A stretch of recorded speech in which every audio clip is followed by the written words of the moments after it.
Good morning, students. I hope you all are well and doing your study very well. As we are discussing chapter number 12 और हम उसमें previous lecture के अंदर समझ के आए हैं कि हम कैसे कैसे ऑर्गेनिक कंपाउंड्स को रिप्रेजेंट कर सकते हैं, ऑर्गेनिक कंपाउंड्स होते क्या हैं, ऑर्गेनिक सब्सटेंसेस क्या होते हैं, किनको हम इंक्लूड करते हैं उसके अंदर। तो ये हमने प्रीवियस लेक्चर के अंदर डिस्कस किया था। आज हम अपना पूरा फोकस करेंगे कि ऑर्गेनिक कंपाउंड्स को हम किस किस तरह से क्लासिफाई कर सकते हैं, उनका क्लासिफिकेशन का मेथड क्या है और उनको हम किस नाम से जान सकते हैं अकॉर्डिंग टू देयर क्लासिफिकेशन। तो यदि हम बात करें ऑर्गेनिक कंपाउंड्स की क्लासिफिकेशन को लेकर, तो हम ऑर्गेनिक कंपाउंड्स को ब्रॉडली दो पार्ट्स में डिवाइड करते हैं अकॉर्डिंग टू देयर स्ट्रक्चर। किसके बेसिस पे? स्ट्रक्चर के बेसिस पे हमने उनको किसके पार्ट में डिवाइड किया है? टू पार्ट के अंदर डिवाइड किया है। कौन कौन से पार्ट? स्ट्रक्चर का मतलब कि या तो उनकी चेन जो है, हमने बात करी थी कि क्योंकि कार्बन की लॉन्ग चेन बनती है, तो या तो उनकी लॉन्ग कार्बन चेन है और जिसमें हमारे को दो एंड्स दिखाई दे, वो हमारा क्या कहलाता है? Open chain structure. और यदि हमने उस चेन को लेके क्या कर दिया? ज्वाइन कर दिया, एक रिंग फॉर्म में हम लेके आ गए, साइक्लिक फॉर्म के अंदर लेके आ गए, जहां पर एक क्लोज्ड स्ट्रक्चर हमें ऑब्टेन हो रही है ऑर्गेनिक कंपाउंड्स की, तो उसको हम क्या करेंगे? उसको हमने दूसरे पर डिवाइड किया है साइक्लिक कंपाउंड्स के अंदर। तो ब्रॉडली ऑर्गेनिक कंपाउंड जो है वो दो पार्ट में डिवाइडेड है। The first one is open chain structure, जिसको हम एलिफेटिक या हम उसको एलिफेटिक भी बोल सकते हैं, ओपन चेन स्ट्रक्चर भी बोल सकते हैं। दूसरा, यदि हमने उनको क्या कर दिया? क्लोज कर दिया है, साइक्लिक फॉर्म में लेके आ गए, इनको हम एसाइक्लिक भी बोल सकते हैं।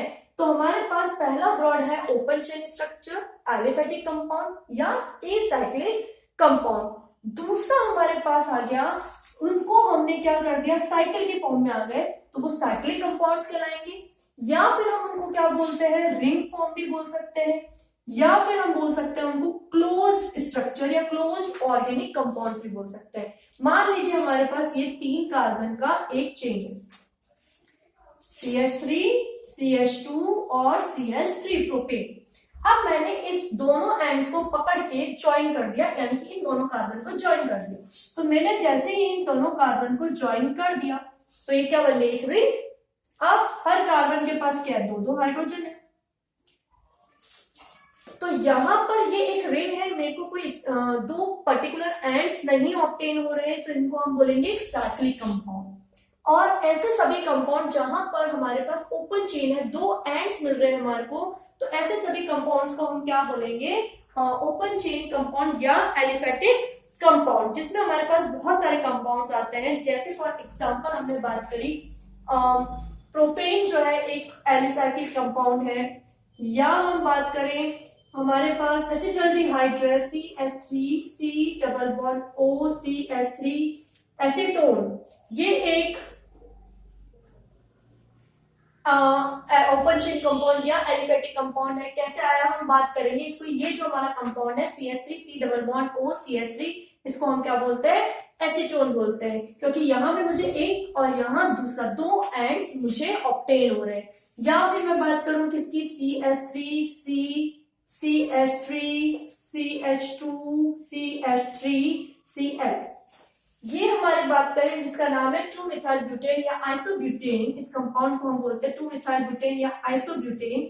इसकी यदि हम बात करें, तो यहाँ पे मुझे क्या है? 1 2 और 3, यानी कि डिफरेंट एंड्स ऑब्टेन हो रहे हैं। तो ऐसे कोई भी कंपाउंड ऑर्गेनिक कंपाउंड्स के अंदर यदि हम ओपन चेन कंपाउंड्स को आइडेंटिफाई करना चाह रहे हैं, तो ओपन चेन कंपाउंड को आइडेंटिफाई करने का हमारे पास बहुत इजी तरीका है कि हम क्या कर लें? हम उनके एंड्स को देख लें। यदि हमारे को एंड्स दिख रहे हैं इस चेन के अंदर, उस स्ट्रक्चर के अंदर, इसका मतलब वो पर्टिकुलर ऑर्गेनिक कंपाउंड जो है वो किसको बिलोंग कर रहा है? एलिफेटिक कंपाउंड्स को बिलोंग कर रहा है। अदरवाइज वो फिर साइक्लिक होगा, जिसमें हमें एंड्स को देखने को नहीं मिलेगा।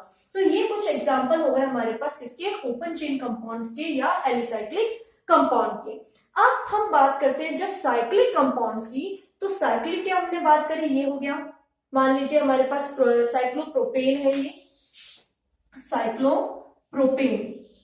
अब यहां पर हमारे को नहीं ऑब्टेन हो रही, कोई दो चीज जो है वो हमें ऑब्टेन नहीं हो रही है, हमें दो एंड्स नहीं मिल रहे, इसका मतलब ये साइक्लिक फॉर्म में, रिंग फॉर्म में। तो जब भी हमें ऑर्गेनिक कंपाउंड जो है वो दिख रहे हैं, रिंग्स बनती हुई नजर आ रही है, चाहे वो 5 कार्बन की हो, 6 की हो, या 8 की हो, या 10 की हो, तो जब भी वो रिंग स्ट्रक्चर में, इसका मतलब वो साइक्लिक को बिलोंग करेगा। अब ये जो साइक्लिक कंपाउंड्स हैं उनको हमने दो पार्ट में डिवाइडेड किया हुआ है कि ये जो साइकिल बनी है वो कैसी साइकिल है, कि उनमें सिर्फ और सिर्फ कार्बन ही प्रेजेंट है या कार्बन के अलावा कोई दूसरा एलिमेंट भी प्रेजेंट है।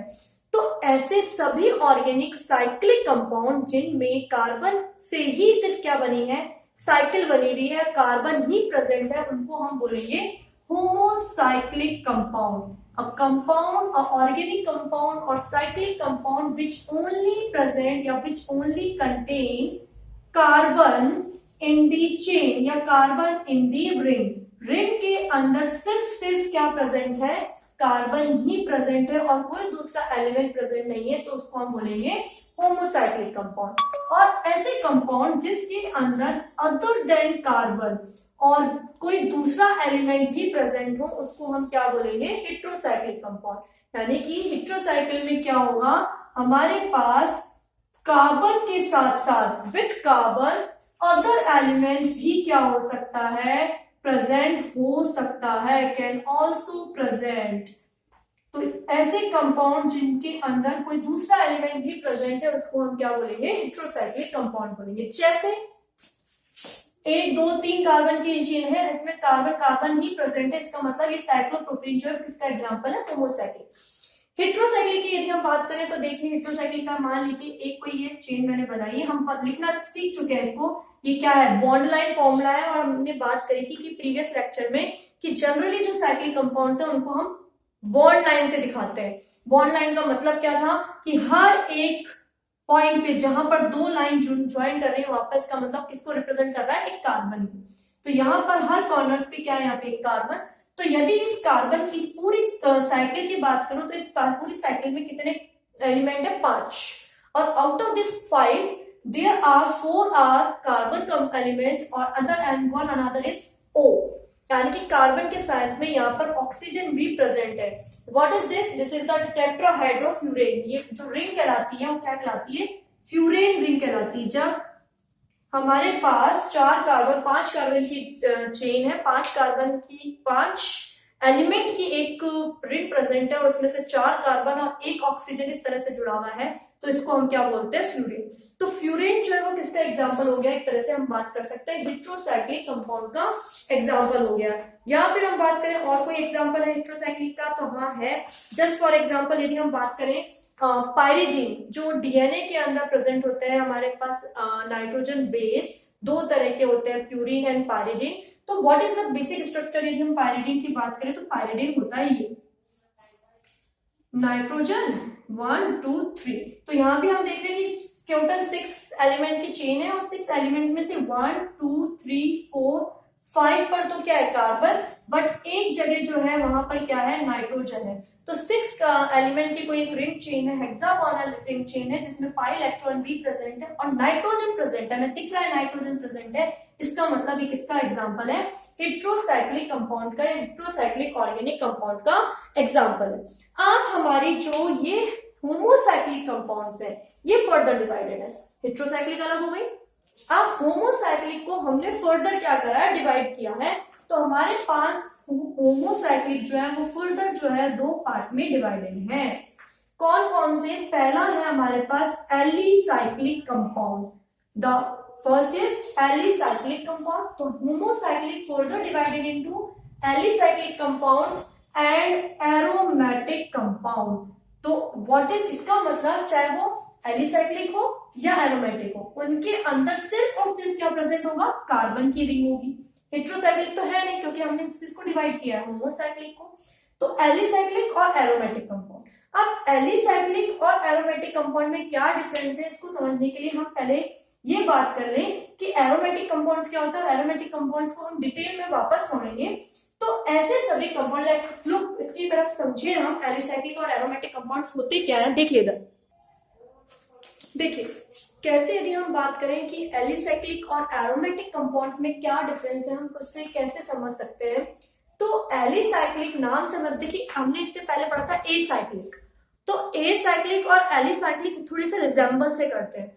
तो हमारे पास ऐसे साइक्लिक कंपाउंड, क्योंकि साइक्लिक की ही हम बात कर रहे हैं, होमोसाइक्लिक को हमने डिवाइड किया है कि एलिसाइक्लिक भी हो सकते हैं, एरोमेटिक भी हो सकते हैं, हेट्रोसाइक्लिक भी फर्दर डिवाइडेड, हेट्रोसाइक्लिक में भी यही दो टाइप है, एलिसाइक्लिक एंड हमारे एरोमेटिक। तो एरोमेटिक कंपाउंड्स में भी हेट्रोसाइकल्स हो सकती हैं, एलिसाइकल्स में भी हेट्रोसाइकल्स हो सकती है, लेकिन बेसिकली यदि हम साइक्लिक की बात करें कि एलिसाइक्लिक क्या है, ऐसे सभी कंपाउंड जिनके अंदर जो एरोमेटिक नहीं है, हम ये बोल सकते हैं जो किससे रिजेंबल करते हैं, जिनकी स्ट्रक्चर एलिफेटिक से रिजेंबल करती है, कि यदि हम उनको सीधा खोल दें, चेन खोल दें तो बिल्कुल एलिफेटिक चेन हमारे को नजर आए, तो वो सारे कंपाउंड्स क्या कहलाते हैं, एलिसाइक्लिक कंपाउंड कहलाते हैं। बेसिकली यदि हम एक्सपेरिमेंटली देखें तो एलिसाइक्लिक जो हमारे कंपाउंड्स होते हैं वो एक अच्छा एरोमा जो है वो नहीं देते, एरोमा का मतलब एक अच्छी स्मेल नहीं देते जो एरोमेटिक कंपाउंड्स देते हैं।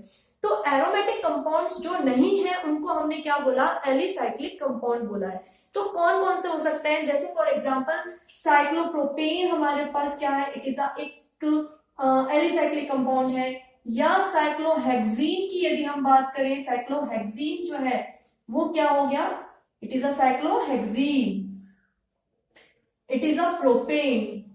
And what type of protein, cyclo compound के अंदर रिंग चेन के अंदर हम उसके आगे क्या लगा देते हैं, साइक्लो लगा देते हैं टू रिप्रेजेंट देखिए यहाँ हमारे पास ओपन चेन नहीं है, एक साइक्लिक कंपाउंड है। तो साइक्लोप्रोपेन, साइक्लोब्यूटेन, साइक्लोपेंटेन, साइक्लोहेक्सीन, ये सारे क्या है, एलिफेटिक कंपाउंड है, या साइक्लोहेक्सीन, साइक्लोपेंटेन, साइक्लोप्रोपेन, ये सब क्या है, एक एलिफेटिक कंपाउंड है। अब हम बात करते हैं किसकी, एरोमेटिक कंपाउंड। तो एरोमेटिक कंपाउंड को हम पूरा फर्दर डिस्कस करेंगे आगे की लेक्चर्स के अंदर, उसकी प्रॉपर्टीज को भी डिस्कस करेंगे। अभी के लिए हम यह समझें कि जनरली एरोमेटिक कंपाउंड्स क्या होते हैं, जिनमें बेंजीन रिंग प्रेजेंट होती है, या कोई बेंजोइड रिंग हो सकती है, या दे आर नॉन बेंजोइड भी हो सकते हैं, लेकिन जनरली उनमें बेंजीन रिंग भी हो सकती है, होती है। लेकिन ऐसे भी एरोमेटिक कंपाउंड है जिनमें बेंजीन रिंग नहीं है, फिर भी हमने उनको एरोमेटिक कंपाउंड बोला है। तो पहली कंडीशन यदि हम फॉलो करें कि उनमें बेंजीन रिंग प्रेजेंट हो सकती है, और हमें मालूम है बेंजीन क्या होता है, बेंजीन इज C6H6 जो है वो क्या कहलाता है, बेंजीन। हियर हम बात करें, दिस इज C6H6, यानी कि हर कार्बन पे क्या है, एक हाइड्रोजन प्रेजेंट है, हर कार्बन पे क्या है, एक हाइड्रोजन जुड़ा हुआ है। तो C6H6 जो है उसको हम क्या बोलते हैं, बेंजीन बोलते हैं। तो जनरली एरोमेटिक कंपाउंड में बेंजीन होती है।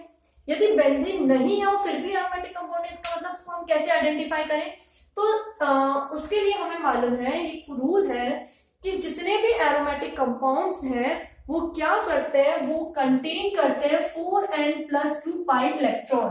क्या करेंगे, उनके अंदर कितने इलेक्ट्रॉन होंगे, पाई इलेक्ट्रॉन का मतलब जो डबल बॉन्ड बनाने में काम आ रहे हैं, ट्रिपल बॉन्ड बनाने में काम आ रहे हैं। तो एरोमेटिक कंपाउंड्स में हमेशा कितने कंपाउंड होने चाहिए, कितने पाई इलेक्ट्रॉन होने चाहिए, 4n+2 पाई इलेक्ट्रॉन होने चाहिए, यानी कि जिनके अंदर 4n+2 पाई इलेक्ट्रॉन है वो एरोमेटिक कंपाउंड होगा, यदि वो साइक्लिक फॉर्म के अंदर है। जैसे यदि हमने n की वैल्यू क्या रख दी, 1 रख दी, इफ n = 1, तो हमारे पास कितने पाई इलेक्ट्रॉन आए, हमारे पास 4 × 1 + 2 = 6 पाई इलेक्ट्रॉन। तो ऐसी कोई भी रिंग जिसमें 6 पाई इलेक्ट्रॉन है, इसका मतलब वो एरोमेटिक होगी, 4 इलेक्ट्रॉन वाली नहीं होगी, 2 इलेक्ट्रॉन वाली नहीं होगी, 5 इलेक्ट्रॉन वाली नहीं होगी, केवल 6 पाई इलेक्ट्रॉन से। यानी कि फर्स्ट कंडीशन, मिनिमम जो पाई इलेक्ट्रॉन होने चाहिए किसी भी एरोमेटिक कंपाउंड में, वो मिनिमम कितने होने चाहिए, 6 होने चाहिए। यानी कि 6 से कम वाला यदि कोई पाई इलेक्ट्रॉन है साइक्लिक फॉर्म में, तो वो कभी भी, जैसे यहाँ पर 2 इलेक्ट्रॉन ही है, तो वो क्या करेगा, कभी भी एरोमेटिक कंपाउंड नहीं होगा। उसके बाद कौन से हो सकते हैं, n की वैल्यू हमने रख दी 2 रखा, तो 4 × 2 = 8, 8 × 2 = +10, यानी कि 10 पाई इलेक्ट्रॉन। तो 10 पाई इलेक्ट्रॉन वाला यदि कोई कंपाउंड है तो वो क्या करेगा, एरोमेटिक कंपाउंड को रिप्रेजेंट कर सकता है। तो 6 वाला, फिर 10 वाला, फिर हमने 2 रखा, 3 रखा, तो n की वैल्यू हमने रख दी 3, so on 14 पाई इलेक्ट्रॉन हमारे पास आए। तो यही इलेक्ट्रॉन जिनमें होंगे वही क्या करेंगे, हमारे को क्या करते हैं, एरोमेटिक कंपाउंड को रिप्रेजेंट करते हैं। जैसे हम यहाँ पर सारे एग्जांपल देख लें, बेंजीन के अंदर 1 2 3 तीन बॉन्ड है। तीन बॉन्ड का मतलब कितने इलेक्ट्रॉन हो गए? एक बॉन्ड को बनाने में 2 इलेक्ट्रॉन पार्टिसिपेट करते हैं। 3 बॉन्ड इलेक्ट्रॉन यानी कि total 6 pi electron, same 6 pi electron. यहां हम बात करें 1 2 3 4 5, 5 का मतलब 10 पाई इलेक्ट्रॉन हमारे पास रिप्रेजेंट हो रहा है, सेम। यहां बात करें 1 2 3, 3 का मतलब 6 pi electron. Now in this case ma'am यहाँ तो 2 ही इलेक्ट्रॉन है, तो हम पाई इलेक्ट्रॉन में हमें मालूम है किसको कंसीडर करते हैं? लोन पेयर जो है, ऑक्सीजन में क्या प्रेजेंट होते हैं? 2 लोन पेयर प्रेजेंट करते हैं, तो हम लोन पेयर को भी क्या करते हैं? रिप्रेजेंट करते हैं। तो लोन पेयर के कारण की यदि हम बात करें 2 2 4 5 6, 6 हमारे पास यहाँ पे क्या है जो है इलेक्ट्रॉन प्रेजेंट है, इसलिए ये भी क्या है? एक तरह का एरोमेटिक कंपाउंड को रिप्रेजेंट कर सकता है। अब ये जो हमारे एरोमेटिक कंपाउंड है उनको हम फर्दर क्या करते हैं? डिवाइड कर सकते हैं 2 पार्ट के अंदर। ऐसे ऑर्गेनिक कंपाउंड जिनमें बेंजीन रिंग प्रेजेंट है उन्हें तो हम बोलते हैं बेंजोइड एरोमेटिक कंपाउंड, और ऐसे एरोमेटिक कंपाउंड जिनके अंदर बेंजीन रिंग ना प्रेजेंट होकर कुछ और रिंग प्रेजेंट है जिसको हम बोलते हैं नॉन बेंजोइड कंपाउंड। तो हमारे पास इसलिए 2 तरह के आ गए, एक होता है बेंजोइड कंपाउंड, एक होगा नॉन बेंजोइड कंपाउंड। तो ये हमारी पूरी बात हुई किसकी? क्लासिफिकेशन ऑफ ऑर्गेनिक कंपाउंड्स की। और in the next lecture what we have learn about the nomenclature of organic compounds की ऑर्गेनिक कंपाउंड्स का हम नॉमेनक्लेचर कैसे दे सकते हैं, क्या दिया, उसके पीछे क्या क्या हमारे पास रूल्स है, उनको हम बात करेंगे। Thank you so much.